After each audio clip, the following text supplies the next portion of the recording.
Assalamualaikum warahmatullahi wabarakatuh. Syukur alhamdulillah kita bertemu kembali untuk mengikuti pembelajaran pendidikan agama Islam setelah kita melaksanakan ujian penilaian tengah semester.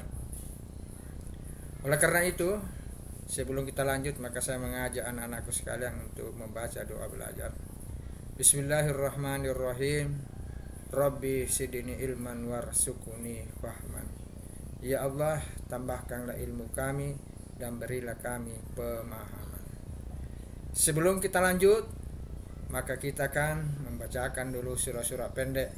Surah Al-Fatihah. A'udzu billahi minasyaitonir rajim. Bismillahirrahmanirrahim. Alhamdulillahi rabbil alamin. Ar-Rahmanir Rahim. Maliki yaumiddin. Iyyaka na'budu wa iyyaka nasta'in. Ihdinas siratal mustaqim. Siratal ladzina an'amta 'alaihim ghairil maghdubi 'alaihim waladdallin.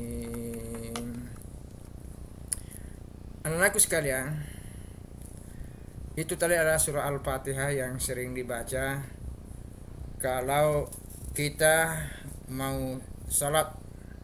Maka tidak sah salat kalau tidak membaca surah Al-Fatihah. Pada pembelajaran hari ini kita masuk pada halaman 34 bagian B. Allah Maha Pemberi.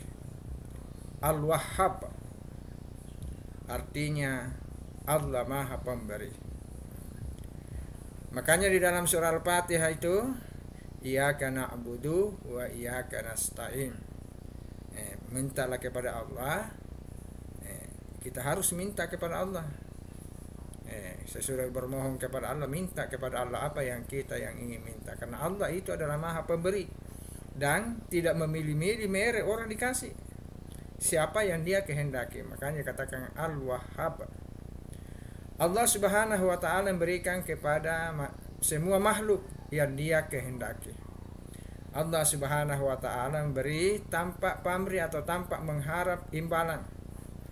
Jadi Allah memberikan kepada kita ini tanpa mau dibalas. Tidak. Mau dibalas, tidak. Allah tidak mengharapkan seperti itu. Tapi kita diberikan itu karena merupakan nikmat. Diberikan nikmat kesehatan, diberikan nikmat umur yang panjang. Itu semua adalah pemberian Allah, merupakan nikmat, tapi ada sanksinya. Diberikan umur yang panjang lantas kamu tidak pergunakan dengan baik, maka jaminannya itu dua, apakah surga atau neraka. Jadi kalau banyak berbuat di dunia ini, banyak nikmat yang kita lakukan, kebaikan, rajin salat, rajin puasa, rajin sedekah, dan seluruh amal-amal kebaikan yang kita laksanakan, maka ujungnya itu adalah surganya Allah.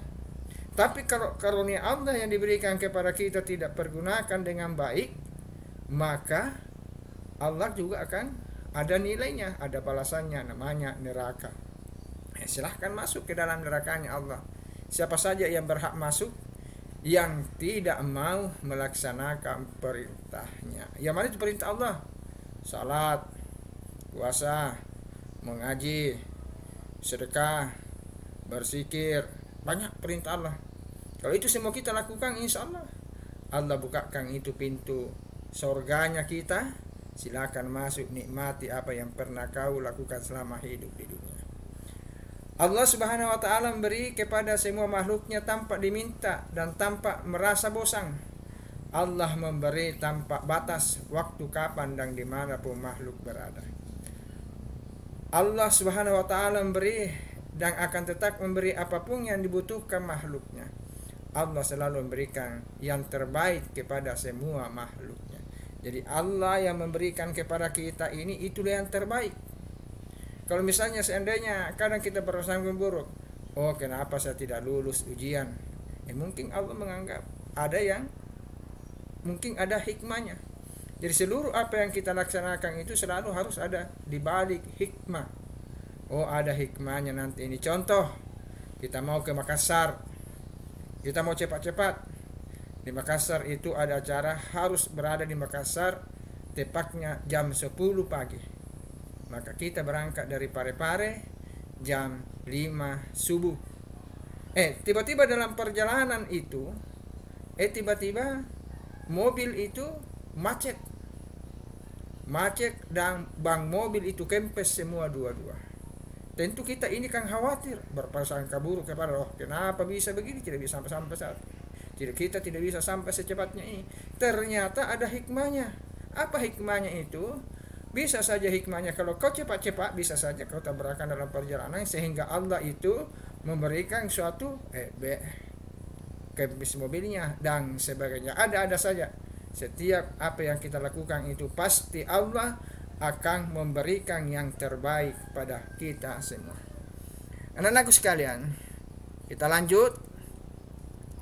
Jadi pemberian Allah itu harus kita syukuri. La in zakartum la azidannakum wa la in kafartum inna azabi lasadid. Jadi kalau kamu syukuri apa yang diberikan Allah, maka Allah itu akan tambahkan. Tapi apabila kamu tidak mensyukuri, maka tunggu azabnya Allah itu sangat pedih. Adapun tugas hari ini adalah pada halaman 37 ini, tugas di rumah ini per individu, karena di dalam tugas ini ada tugas kelompok. Jadi tugas individu ini jelaskan apa maksud daripada posko bencana ini.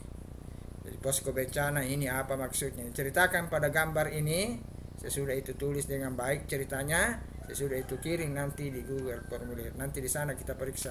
Oh ini yang mengirim tugasnya. Oh ini yang tidak mengirim tugasnya. Kalau ada nilai tak, insya Allah tugas tak, insya Allah juga ada nilainya. Kalau bagus tugasnya juga bagus nilainya. Oleh karena itu inilah merupakan pesan-pesan singkat dari saya. Cukup sekian, sampai jumpa pada pertemuan berikutnya. Assalamualaikum warahmatullahi wabarakatuh.